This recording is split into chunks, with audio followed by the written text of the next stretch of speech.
बस दर्पण को कोई ज़रूरी राज पता चल गया है। जब वो तुम पर खुलेगा तब तुम्हें पता चल जाएगा कि वो तुमसे क्यों जल रही थी। उसने बड़ी उदासी से अपने बालों में हाथ फेरा और लंबे लंबे डेग भरता वहाँ से उसके तरफ देखे बिना चला गया। अब भला ये क्या बात हुई? वह मानवी की बात के पीछे को पहचान गई, इसलिए उसके होंठ खुद ब खुद मुस्कुराहट में ढलने लगे। आज विदाई का दिन था।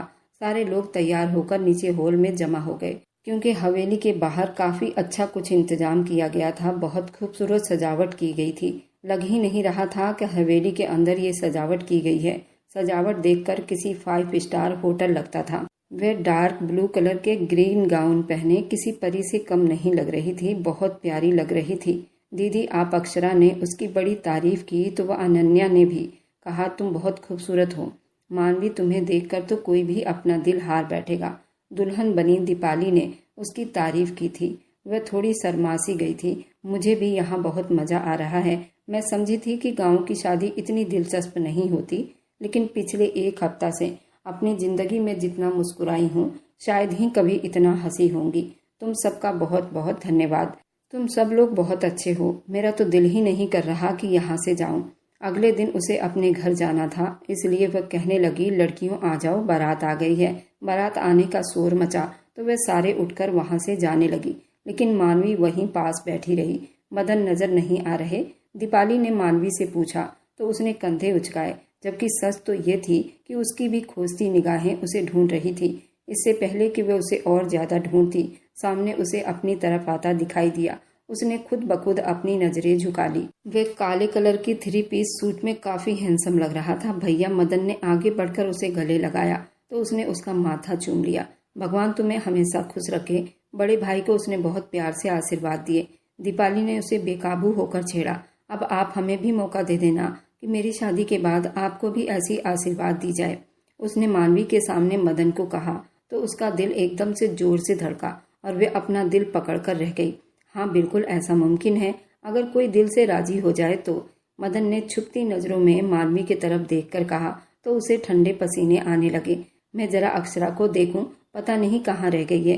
इससे पहले कि मदन उसे अपनी नजरों के रास्ते में दिल में उतारता, वहां से खड़ी हो गई और अक्षरा की तलाश में नजरें दौड़ाने लगी। वहां से हटने का बहुत अच्छा रास्ता चुना है। उसके बराबर में आकर खड़ा हो गया और धीरे से उसके कान में कहा, क्या मतलब है? अनजान मत बनो, तुम अच्छी तरह से समझ गई हो। मुझे जवाब चाहिए। वैसे भी कल तुमने चले जाना है, तुम्हारे पास वक्त कम है। मदन ने एकदम से उसे हैरान कर दिया। वे जल्दी से नजरें झुका गई। मदन आओ ना, चलो बारात के पास।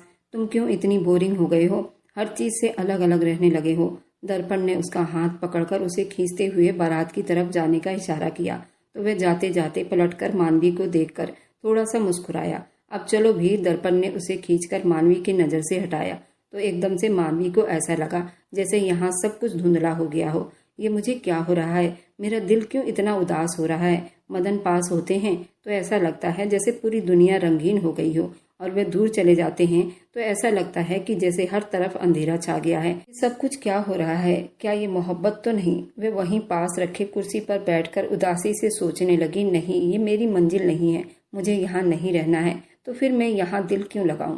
एक झटके से वह खड़ी हुई और उसने अपने दिल को समझा लिया, लेकिन दिल कहाँ मानता है। वह तो जिद्दी है, अड़ जाता है, तो फिर संभालना बड़ा मुश्किल हो जाता है। शादी के हंगामों में रात बीत गई। दीपाली की विदाई हो गई। वे अपने घर को चली गई और सारे लोग थके हारे अपने कमरों में जाकर आराम करने लगे। सिर्फ 2 लोग ऐसे थे जिनकी आंखों से नींद कोसों दूर थी। उनमें से एक मानवी थी और जो बार बार बिस्तर पर अब करवटें बदल रही थी। दूसरा मदन था जो मानवी के कमरे के बिल्कुल सामने वाले कमरे में खिड़की पर खड़ा उसके बंद खिड़की को देखकर कुछ सोचने लगा। उसे 2 दिन पहले ही अपनी माँ की बात याद आई। जब उसकी माँ ने उसे बुलाकर उसके सामने ये बात कही तो पहले तो वह खूब हैरान हुआ, फिर अब गंभीरता से उनकी बातों के बारे में सोचने लगा था। बेटा दीपाली तुम्हारी बड़ी बहन है, उसकी शादी है, उसके बाद फिलहाल तुम्हारी शादी करनी है।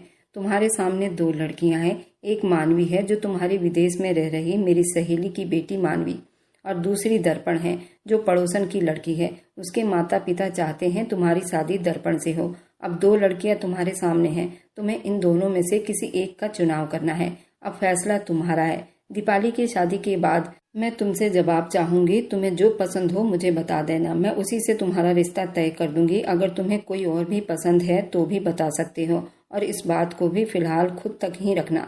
लेकिन हाँ, शादी के बाद मुझे जवाब जरूर चाहिए। अगर तुमने मुझे जवाब ना दिया तो फिर मैं वही करूंगी जो मेरा दिल चाहेगा। मदन को एकदम से अपनी माँ की याद आई तो वह कुछ मुस्कुरा दिया।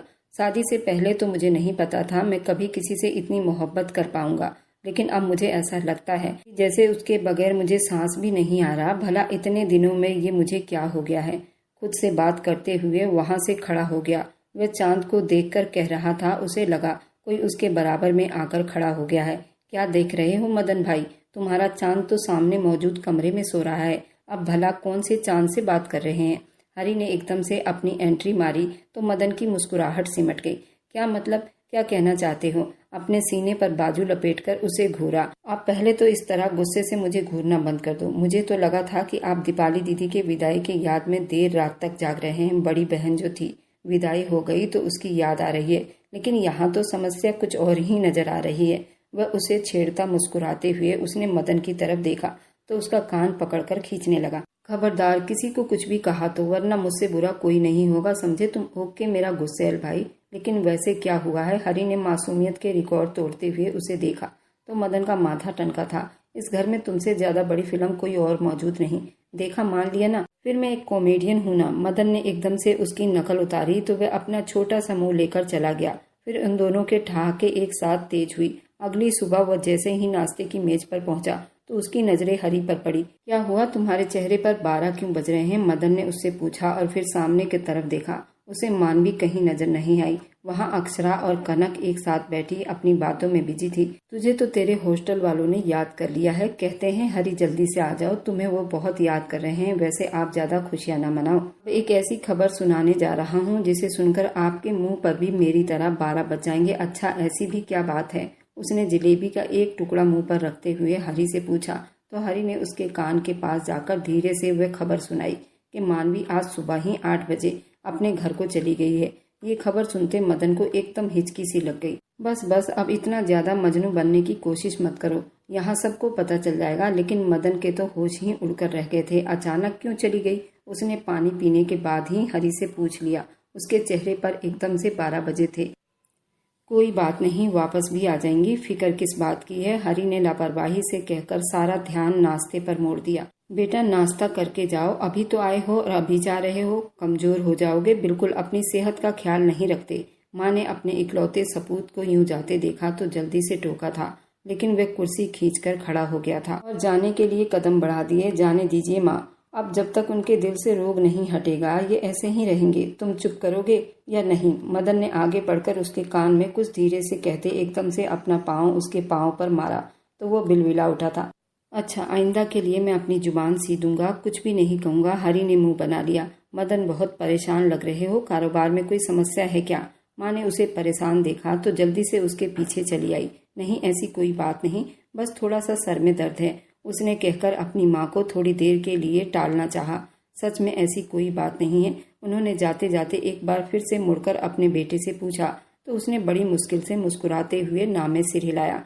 बात सुनिए मम्मी। इससे पहले कि उसकी मम्मी कमरे से निकलती उसने अपनी माँ से बात की और बात ये थी कि आंटी इतनी जल्दी क्यों चली गई। ना चाहते हुए भी वो उनसे पूछने लगा, बेटा तुम्हारे अंकल जी की तबीयत खराब थी तो उन्होंने जल्दी से उन्हें आने को कहा। हम सबको भी उनके घर जाना चाहिए, उनकी तबीयत पूछनी चाहिए, लेकिन यहाँ शादी का हंगामा खड़ा है। वैसे भी आज तुम्हारी बहन आने वाली है, इसलिए हमने सोचा इस हफ्ते बाद जाकर उन्हें देख लेंगे।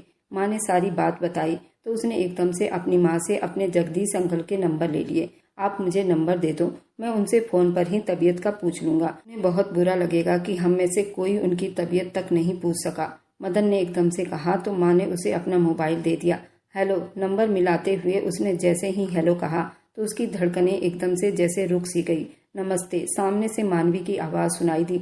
नमस्ते अंकल जी, तबीयत कैसी है। उसने बगैर कोई और बात पूछे जल्दी से अंकल जी की तबीयत पूछनी चाहिए। इस वक्त सो रहे हैं, उनका मोबाइल मेरे पास ही है, उसने उदास शब्दों में उससे कहा। और फिर काफ़ी देर तक उन दोनों के बीच चुप्पी छाई रही। तुम इस तरह अचानक चली गई और मुझसे मिली भी नहीं और ना मेरी बात का जवाब दिया। मानवी ने अब तक फोन नहीं काटा था। उसने ना चाहते हुए भी उससे शिकायत कर डाला था। आपने जो भी कहा उस सवाल के जवाब मेरे पास नहीं है। मेरा और आपका मिलन ना होने के बराबर है और ये बहुत उलझा हुआ सवाल है। इसलिए आपके सवाल को अधूरा छोड़कर यहाँ आई हूँ। कहते के साथ ही उसने नम आवाज के साथ फोन बंद कर दिया और मदन काफी देर तक हैरानी से अपने हाथ में थामे उस फोन को देखता रह गया। जिस चीज को हम खुद के लिए कठिन बना ले वह हमारे लिए कभी आसान नहीं होती। शायद तुम्हारी नीयत में खोट है मानवी, तभी तुम मुझे अपनी जिंदगी में शामिल नहीं करना चाहती हो। लेकिन अब तुम भी देखना कि मदन को ना कहना तुम्हारी जिंदगी की सबसे बड़ी गलती होगी। उसने एकदम से अपना फोन अपने बेड पर उछाल दिया और धम से पलंग पर लेटकर ऊपर छत को घूरने लगा। उसका दिल एकदम से खाली हो गया। उसे अपने ऊपर बहुत गुस्सा आने लगा, जैसे किसी ने उसे ठुकराकर एक जोरदार थप्पड़ उसके मुंह पर मारा हो। इसका अंजाम जरूर भुगतोगी। आज तक किसी ने मदन तिवारी को ना नहीं कहा और तुमने उसे ठुकराकर बहुत बड़ी गलती की है। मैंने आज तक अपने जज्बातों को खोलकर नहीं दिखाई। तुम्हें देखकर पहली नजर में ऐसा लगा जैसे तुम मेरी जिंदगी बन गई हो। तुम्हारे दिल में भी बराबर की आग लगी है, लेकिन न जाने किस वजह से तुम मुझे ठुकरा रही हो। ये मेरी समझ से बाहर है। मगर अब तुम देखना मदन तुमसे इस बात का कैसा बदला लेता है। उसकी आंखों में एक अजीब आग उठी थी। क्या बात है बेटा, इतने दिनों से नोट कर रही हूँ, जब से गांव से वापस आई हो बिल्कुल गुमसुम सी रहने लगी हो। बात तक नहीं करती, वरना तुम बहुत हंसमुख लड़की हुआ करती थी। आखिर हुआ क्या है? सरिता देवी ने जब छत पर अपनी बेटी मानवी को आसमान को तकते हुए देखा तो एकदम से जैसे पूछ बैठी, ऐसा तो कुछ भी नहीं है, मैं बिल्कुल ठीक हूँ। मुझे भला क्या हुआ है? उसने एकदम से अपनी आंखों के कोनों को साफ किया और जल्दी से मुड़कर अपनी माँ की तरफ देखा। बिल्कुल ऐसा ही है, तुम चाहे लाख मना करो लेकिन मुझे साफ नजर आ रहा है। अच्छा तो क्या नजर आ रहा है आपको? उसने आगे बढ़कर अपनी माँ के गले में बाहें डाले तो उन्होंने उसे एकदम से खींचकर अपनी नजरों के सामने किया।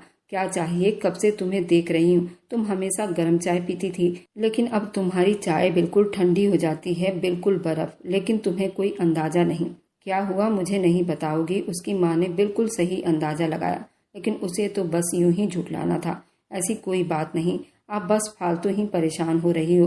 पापा के बारे में परेशान हूँ, दिन ब दिन कमजोर हो रहे हैं, उसने परेशानी से कहा। तो सरिता देवी ने उसे हौसला दिया, बेटा हमारे जाने के बाद तुम्हारे पापा ने अच्छी खासी परहेज की ऐसी तैसी की है, उसी की वजह से उनकी तबीयत बिगड़ गई है। अब वो बिल्कुल ठीक है। इससे पहले कि वे और ज्यादा उनसे कुछ कहती, उसी बीच उनका फोन बजा तो वो उसकी तरफ ध्यान देने लगी थी। साधना मेरी सहेली, कैसी हो आप?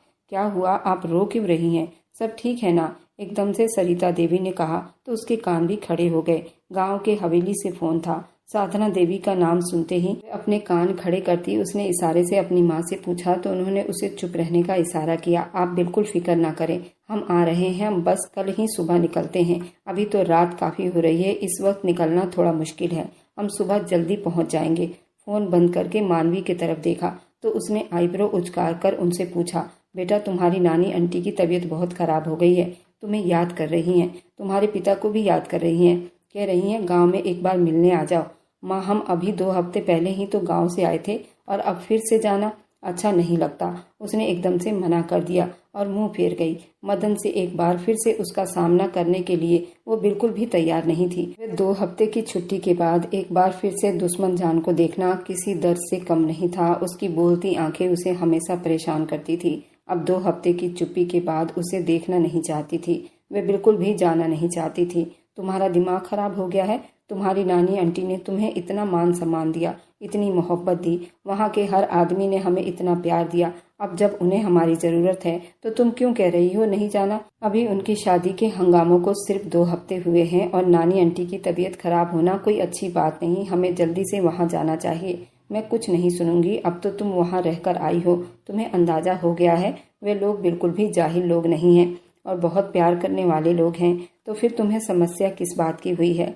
सरिता देवी का पारा हाई देखते उसने जल्दी से हामी भर ली और कमरे में जाकर अपना बैग तैयार करने लगी, लेकिन उसका दिल खून के आंसू रोने लगा। उसने न जाने क्यों मदन को ठीक से जवाब न दिया और अब उसका सामना करने का सोचते ही उसे बहुत घबराहट होने लगी थी। नमस्ते नानी आंटी, कैसी हैं आप? आप प्लीज अपना ध्यान रखिए ना, देखिए कितनी कमजोर हो गई हैं। दरवाजा खोलकर अंदर दाखिल होते उसकी नजर जैसे ही सामने पड़ी तो वह दुश्मन जान उसे ही देख रहा था। उसने एकदम से नजरें फेर ली और नानी आंटी से गले लगकर कहने लगी। उस बीच उसने बिल्कुल अनजान महसूस करते वहां से उठ खड़ा हुआ अपने कमरे से बाहर चला गया।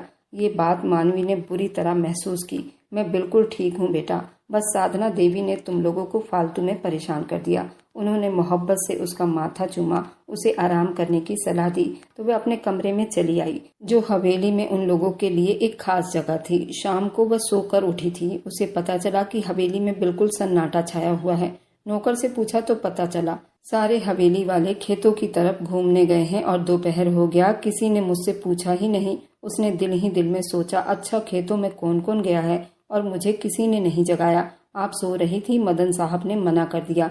कहने लगे हम लोग काफी हैं, उन्हें वैसे भी खेतों में जाने का बिल्कुल भी शौक नहीं, इसलिए सारे घर वाले चले गए और हाँ, उनके साथ दर्पण भी गई है। वैसे वह नहीं जाती, लेकिन मदन साहब बेहद कहने पर वह भी चली गई। नौकरानी की जुबान से ये सुनते ही उसकी आंखें पानियों से भरने लगी। तो ये थी आपकी मोहब्बत, बस कुछ कदम की साथी और बस फिर किसी और की तलाश में रोते हुए भागकर अपने कमरे में आई थी कि उसे हवेली के बाहर से बातों की आवाज सुनाई दी। अरे मानवी बेटा, तुम भी चलती ना, हमें तो बहुत मजा आया। नानी आंटी ने उसे अपने पास बुलाकर कहा तो उसका दिल चाहा कि वह उनसे लिपट कर रोने लगे। बस ऐसे ही नानी आंटी, दिल नहीं किया। उसने सर झुकाकर अपनी उंगलियां चटकानी शुरू कर दी।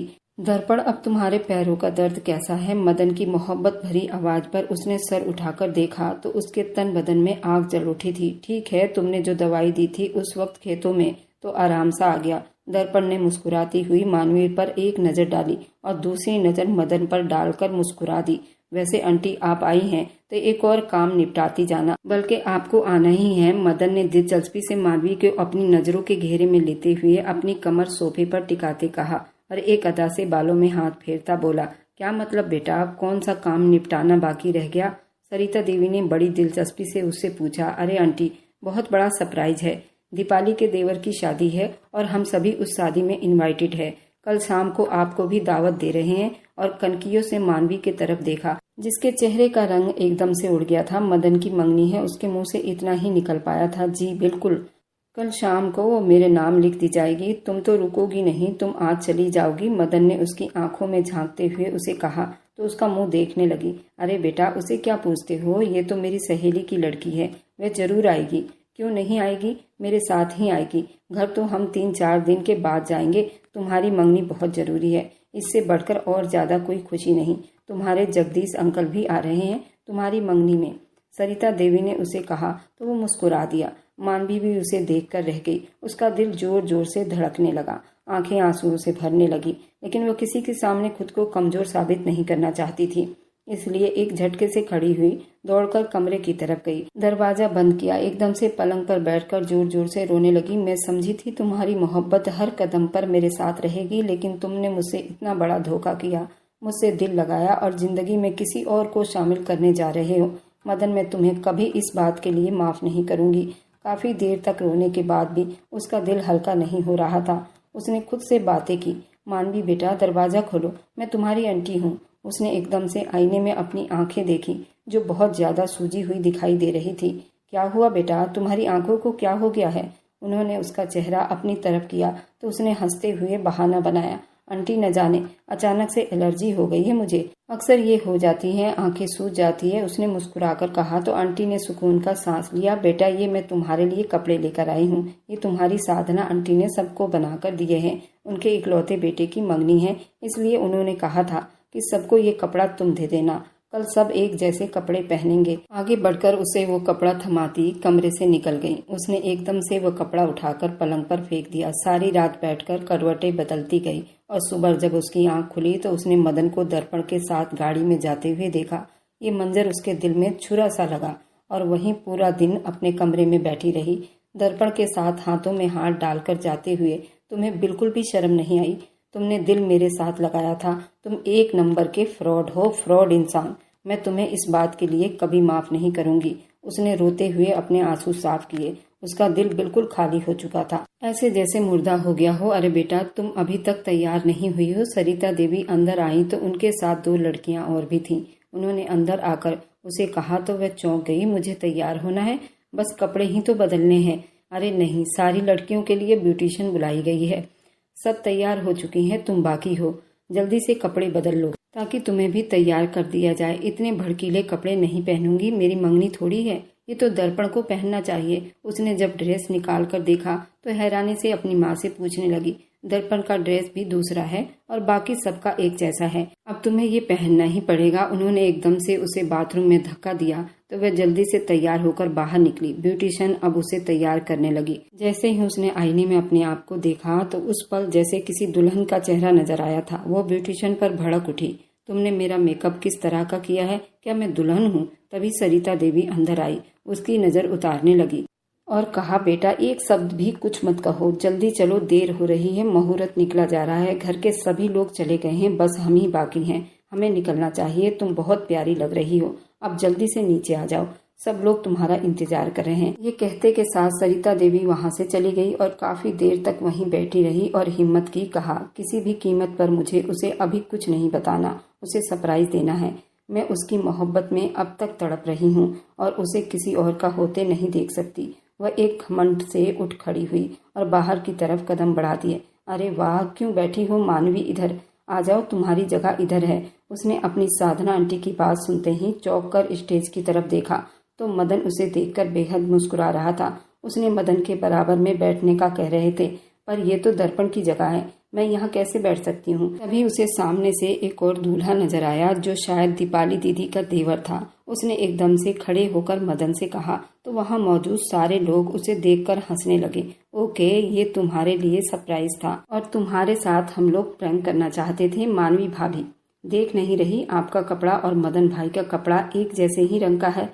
हरी ने जैसे ही आगे बढ़कर उसे समझाया तो वह हैरान हुई, उसे देखती रह गई। आ जाओ, अब क्या सोच रही हो और रो क्यों रही हो? प्लीज अब नहीं, बहुत दिनों से रुला दिया, अब और ज्यादा दुख नहीं दे सकता। मदन ने एकदम से आगे बढ़कर उसका हाथ थामा तो वह खाली खाली निगाहों से उसे देखने लगी। मैं हमेशा तुमसे मोहब्बत करता हूँ और तुमसे ही करता रहूंगा। तुमने ये सोचा भी कैसे कि मैं तुम्हारे अलावा किसी और को अपनी जिंदगी में शामिल करूंगा? उसने उसका हाथ पकड़कर चूमा। उसे ये सब कुछ सपने की तरह लग रहा था। आप आईने में देख लो, बिल्कुल मेरी दुल्हन लग रही हो। मेरी नजर से देखो, तुम्हारी मोहब्बत तुम्हारी आंखों में साफ दिखाई दे रही है और उसने तुम्हारे पूरे बदन को खूबसूरत बना दिया है। मदन ने झुककर उसके कान में धीरे से कहा और फिर उसका हाथ पकड़कर उसे अपने नाम की अंगूठी पहना दी। साथ में दर्पण और रंजन ने भी एक दूसरे को अंगूठी पहनाई। मदन से ज्यादा खुश रंजन दिखाई दे रहा था, उसे उसकी मनपसंद दुल्हन मिल रही थी। दर्पण ने भी चुपचाप रंजन के नाम की अंगूठी पहन ली थी। आपने मुझे बहुत तंग किया, मेरा तो सांस ही रुक गया आपके नाम के साथ दर्पण को जोड़ने का सुनकर। उसने एकदम से शिकायत की तो मदन हंस पड़ा, मैं हूं ना तुम्हारे हर एक दुख का छुटकारा करने के लिए। उसने मोहब्बत की निगाहों से उसे देखा था। वह नजरें झुका गई। तुमने ये सोचा भी कैसे कि मदन अपनी दुल्हन अपनी मानवी को बीच राह में छोड़ देगा? वह भरपूर खुशी अंदाज में उसे अपनी नजरों के बहाव में लेकर देखने लगा। गलती हो गई मुझसे, आइंदा ऐसा नहीं होगा। मानवी ने एकदम से कान पकड़े तो मदन के चेहरे पर मुस्कुराहट बिखर गई। उसने मानवी का हाथ थामे अपने हाथों में थामकर अपनी मोहब्बत की पहली सबूत दी थी। वे दोनों उस वक्त बेहद खुश दिखाई दे रहे थे। थोड़ी देर बाद ही एक और धमाका हुआ।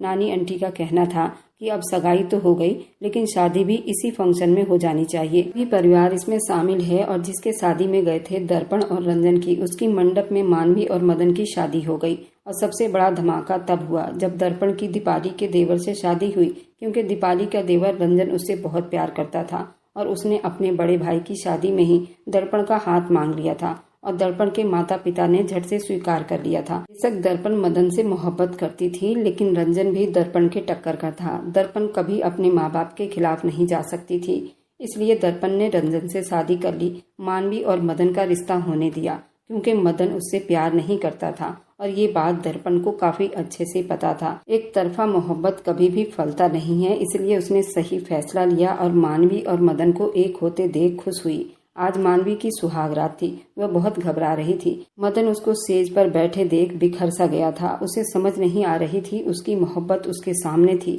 वह शुरुआत कहाँ से करे। तभी मानवी ने उसे पीछे से बाहों में भरकर सॉरी बोला तो उसके तन बदन के ज्वालामुखी को छेड़ दिया था और मानवी को अपने आगे करता वह पगला हुआ था। अगर इंसान को मनपसंद चीज मिल जाए और वह उसके सामने हो तो उसकी खुशी दुगनी हो जाती है। मानवी के तन से उसके दुपट्टे को अलग करता, उसको हर पर्दे से आजाद करता, खुद भी बेपर्दा होता। दोनों अपनी मोहब्बत के छांव में खो गए। सिर्फ कमरे में मानवी की सिसकियां और आहें गूंज रही थी। रात भर वह इसके समंदर में गोते लगाते रहे। ना तो मानवी सोई, न मदन सो पाया था। सुबह जब साधना देवी दरवाजा खटखटाया तो हड़बड़ाकर उठ बैठे। बिन कपड़ों के मदन ने अंदर से ही आवाज दी, माँ थोड़ी देर दे दो, मैं फ्रेश होकर बाहर आता हूँ। मानवी को सोता ही बाथरूम में उठाकर ले गया। दोनों जल्दी से नहाकर बाहर जाना चाहते थे। मानवी बिन कपड़ों के बाथरूम के शीशे में देखकर खुद को शर्मा गई, लेकिन मदन तो ऐसे मदहोश हुआ, मानवी को शीशे में देखने की फुर्सत न दी और फिर से उसके ऊपर अपनी मोहब्बत की बरसात कर दी और जल्दी से बाथरूम से बाहर आए। रात के मोहब्बत को पाकर वह बहुत ज्यादा निखर गई थी और बहुत ही खूबसूरत लग रही थी। मांग में सिंदूर, हाथों में चूड़ा, परिवार के सभी के पैर छुए, नाश्ते की टेबल पर विराजमान हुए।